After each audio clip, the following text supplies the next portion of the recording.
सो hey guys, कैसे हो आप सभी लोग। Welcome back to my channel एजी अनाई मांगा। तो गाइस, आज मैं एक्सप्लेन करने जा रहा हूँ बुक ऑफ एस्पर के एपिसोड नंबर 496 में भी, जो कि आल्सो काफी ज्यादा अमेजिंग होने वाला है। इसलिए पहले ही वीडियो को लाइक शेयर कमेंट सब कुछ कर डालना। और बाकी जिन लोगों ने अभी तक इसके पिछले एपिसोड को नहीं देखा है तो क्या कर रहे हो यार, डिस्क्रिप्शन में मैंने उसका लिंक दे दिया है, आप लोग जाकर के पहले उस एपिसोड को देख लो। बाकी तो जिन्होंने देख रखा है तो उनके लिए शुरू करते हैं हमारा आज का ये वाला एपिसोड। अब इस एपिसोड की स्टार्टिंग में लॉन्ग टंग वाले एल्डर या फिर कहें बड़ी जीभ वाले एल्डर कांपते हुए एल्डर जुआन को बताते हैं कि हम लोगों का पावरफुल वीसीएस बैरियर उसे उस बच्चे ने तोड़ दिया है। तो ये सुनकर के तो एल्डर जुआन भी काफी ज्यादा हैरान हो गए होते हैं। लेकिन अब इसके बाद सीन चेंज होता है और ऐसे ही थोड़ा समय बीत जाता है। इसके कुछ समय बाद अगला सीन गुफा के एंट्रेंस का दिखाया जाता है, जहाँ से कि फाइनली अब हमारा हीरो बाहर निकलने लगता है। और फिर बाहर निकलते ही वो सबसे पहले ऊपर आसमान की ओर देखता है। तभी वहाँ पे एल्डर जुआन भी आ जाते हैं, जो कि वहाँ पे जूफेन को देखकर खुश होते हुए हंसते हुए उससे कहते हैं कि स्टीवर्ट जू, आखिरकार फाइनली आप बाहर आ ही गए। साथ ही फिर वो जूफेन को बधाई देते हुए कहते हैं कि कांग्रेचुलेशन, आपने बड़ी आसानी से स्मूथली अपने आप को एडवांसमेंट कर लिया है। तो जूफेन भी खुश होते हुए कहता है कि एल्डर जुआन, ये सब तो सिर्फ आपकी ही वजह से है, क्योंकि आपने मुझे कल्टीवेट करने के लिए एक इतनी ज्यादा अच्छी जगह दी। क्योंकि अगर मैं इस जगह की बजाय कहीं और सर्कुलेशन में गया होता फिर तो मेरे लिए ये सब थोड़ा कष्टदायक होता। एल्डर जुआन से इतना कहने के बाद फिर जूफेन वहाँ से जाने लगता है। तो ये देख करके एल्डर जुआन भी शौक होते हुए जूफेन को रोकते हुए उससे कहते हैं कि स्टीवर्ट जू, क्या आप ये नहीं जानते कि उन दोनों यहाँ पे क्या हुआ है, जैसे कि ये बैरियर और ये सब कुछ के बारे में। वैसे तो आपकी बुद्धि के हिसाब से आपने इस सब का थोड़ा तो अनुमान लगा लिया ही होगा। तो जूफेन भी कहता है कि हाँ, मेरे पास इसके बारे में आइडिया है। तो इसके बारे में क्या? तो एल्डर जुआन कहते हैं कि तो क्या तुम्हें इसकी कोई परवाह नहीं है? तो जूफेन कहता है कि नहीं, बिल्कुल भी नहीं,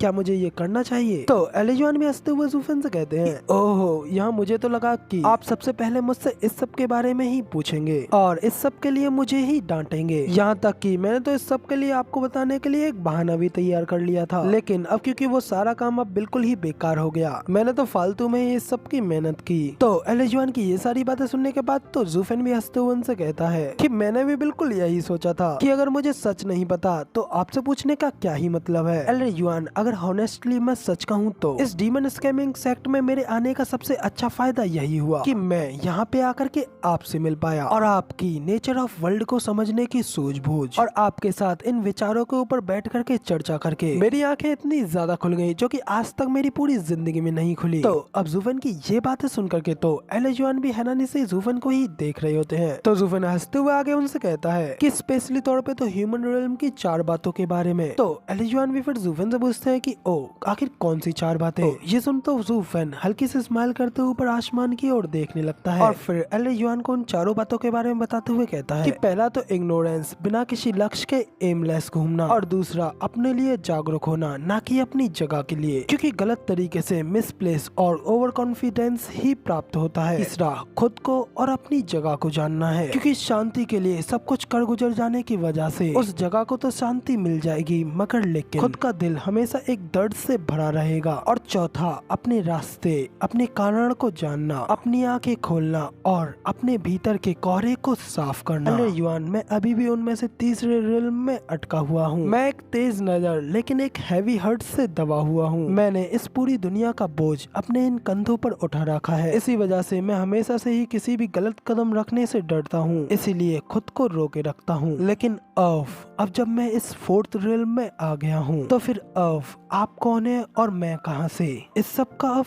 कोई मतलब नहीं रह गया है, क्योंकि जो बात सबसे ज्यादा मायने रखती है वो ये है कि आप सिर्फ मेरे लिए अच्छे इरादे रखते हैं। मुझे तो यहाँ तक कि ये भी जानने की इच्छा नहीं है कि आखिर वो एक्सपर्ट्स कौन थे जिन्होंने कि इस बैरियर को खड़ा किया था, वरना तो फिर मुझे उनका एक बहुत बड़ा एहसान चुकाना पड़ेगा। इसलिए उनके बारे में ना जानने का मतलब ये है कि मुझे उनके लिए कुछ भी नहीं करना पड़ेगा। तो जूफेन की ये सारी बातें सुनने के बाद तो एल्डर जुआन भी हंसते हुए अपने मन में कहते हैं कि सचमुच तुम बेहद ही ज्यादा आदर्शवादी हो जूफेन, सचमुच में तुम्हारा दिमाग तेज और काफी ज्यादा कुटिल है। तुम चीजों को एक कैजुअल नजर से देखते होंगे, लेकिन ये सब कुछ तो सिर्फ चाले हैं चाले, और इस पूरी दुनिया के लिए इसका कोई उपयोग नहीं है। ह्यूमन कंडीशंस को देखते हुए सत्ता के मार्ग पर चलना ये एक सबसे बड़ी बुद्धिमानता है। इस सब के बारे में सोचने के बाद फिर एलेजुआन ज़ूफेन से कहते हैं कि स्टीवर्ट ज़ू, अब आखिरकार आप इस मार्ग पर आगे बढ़ चुके हैं और एक असली दाव के बेहद ज्यादा करीब पहुंच चुके हैं। सचमुच अब आपका फ्यूचर तो बिल्कुल ही लिमिटलेस होने वाला है। ये सुन ज़ूफेन भी एलेजुआन से कहता है कि हाँ, ये तभी पॉसिबल हो पाएगा जब सर मेरी मदद करते रहेंगे। तो एलेजुआन भी कहते हैं कि हाँ, ऑफ कोर्स, मैं तो हमेशा ही तुम्हारे पीछे रहूंगा। तो अब इन सब बातों के बाद में फिर एलेजुआन और ज़ूफेन दोनों ही एक दूसरे की ओर खुशी से देखने लगते हैं। लेकिन इसी के साथ में अब यहाँ पर सीन चेंज होता है और अगला सीन हमें लेबर ऑफिस का दिखाया जाता है, जहाँ पे की यूएर और गैंगर ज़ूफेन को वहाँ पे आते हुए देखने के बाद उससे कहते हैं कि मास्टर, आखिरकार आप फाइनली वापस आ ही गए। तो अब इधर ज़ूफेन भी उनके सामने आने के बाद उनसे कहता है व्हाट द हेल, आखिर क्या हुआ? मैं सिर्फ यहाँ से कुछ दिनों के लिए ही गया हुआ था। तो फिर उन दिनों में आखिर यहाँ पर ऐसा क्या हुआ जिस वजह से ये जगह बिल्कुल रेगिस्तान की तरह इतनी खाली खाली हो गई? तो अब इधर गैंगर उस चीज के बारे में याद करते हुए गुस्से में ज़ूफेन को बताता है कि तब मैं और यूएर यहाँ पे नहीं थे, वरना तो वो कमीना कभी भी मेरे फादर को छू नहीं पाता। तो ज़ूफेन उससे कहता है कि आखिर तुम वहाँ क्या करते? तुम सिर्फ और सिर्फ वहाँ आकर के अपनी जिंदगी ही बर्बाद करते, क्योंकि एक पल के लिए भी कभी तुम ये मत सोचना कि एक 9th ग्रेड का डिमोनिक ट्रेजर किसी भी तरह से तुम्हारी एक 8th ग्रेड के एक्सपर्ट से फाइट जीतने में किसी भी तरीके की मदद कर पाएगा, क्योंकि आखिरकार कौन अधिक ज्यादा शक्तिशाली है या फिर कमजोर है, इस सब का तो एंड पे सिर्फ और सिर्फ खुद की पावर्स पर ही पता चलता है। तो अब तभी ज़ूफेन की ये सारी बातें सुनने के बाद में तो यूएर भी ज़ूफेन से कहती है कि मास्टर, लेवर्स की इज्जत को एक बहुत बड़ा झटका लगा है, और अब कुछ आउटर और इनर डिसाइपल्स तो यहाँ आने के बाद तो पछतावे में भी डूब गए हैं। तो फिर ज़ूफेन भी कहता है कि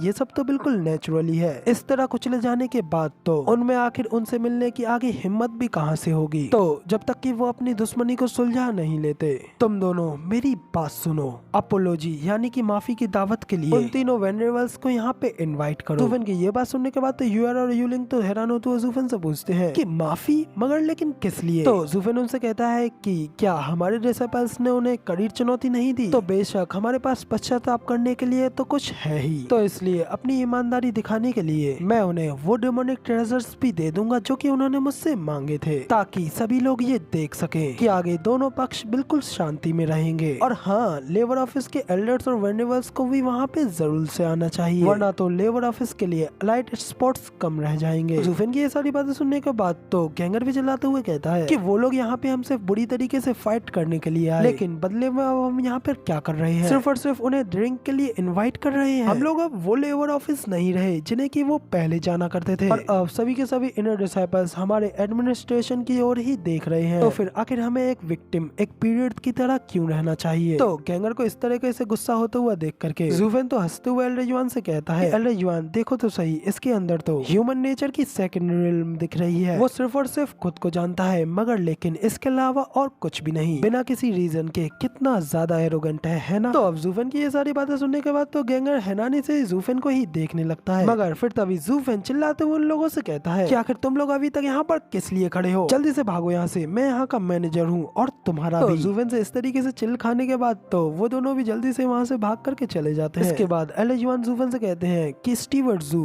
तब मैंने आपसे कहा था कि आपने अभी अभी अपने दाव के रास्ते पर कदम रखा है, लेकिन आप अभी भी अपनी पुरानी चालों पर ही चल रहे हैं, और पता नहीं मुझे ये क्यों लग रहा है कि उस बैंक्वेट, उस दावत में लाल रंग का प्रयोग तो जरूर से ही होकर रहेगा। तो समझ रहे हो ना गाइस एल्डेजुआन की बातें? मारकाट होगी, मारकाट, वो भी खतरनाक वाली। बैक टू स्टोरी द ज़ूफेन एल्डेजुआन की बात सुनने के बाद उनसे कहता है कि मैंने अपना सिर अब तक यहाँ पर नीचे रखा ताकि यहाँ करके कोई भी एथेरियल स्टेज का एक्सपर्ट ना खटखटाए, मगर लेकिन मुझे सबकी कोई परवाह नहीं है।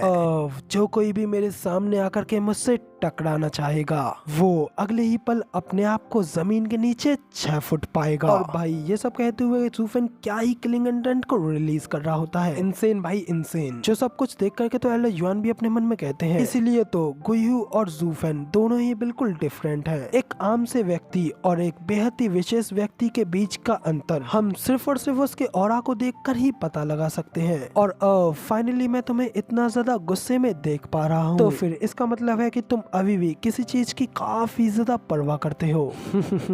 तो फिर जाओ और अब वाइल्ड हो जाओ और अब अपने आप को बाहर निकालो, जबकि मैं हर तरीके से तुम्हारे पीछे तुम्हारे साथ रहूंगा। गाइस एल्डर युआन के इतना कहने के साथ ही हमारा ये वाला एपिसोड यहाँ पे पूरी तरीके से कंप्लीट हो जाता है और अब इसकी आएगी स्टोरी आप लोगों को इसके अगले एपिसोड यानी कि कल देखने को मिलेगी। और गाइस अब मैं आप लोगों को पहले ही बता दूं कि आए के एपिसोड्स अब बिल्कुल ही इंसेन होने वाले हैं, क्योंकि भाई क्लाइमैक्स तो अब शुरू होने वाला है। इसलिए अब वीडियो को जल्दी से लाइक कर देना और मुझे कमेंट करके बताना कि आपको हमारा आज का ये वाला वीडियो का एक्सप्लेनेशन कैसा लगा, और बाकी चैनल पर नए हो और सीरीज अच्छी लग रही हो और आगे भी ऐसे ही एपिसोड्स देखना चाहते हो तो इस चैनल को सब्सक्राइब करना बिल्कुल मत भूलना। शुक्रिया।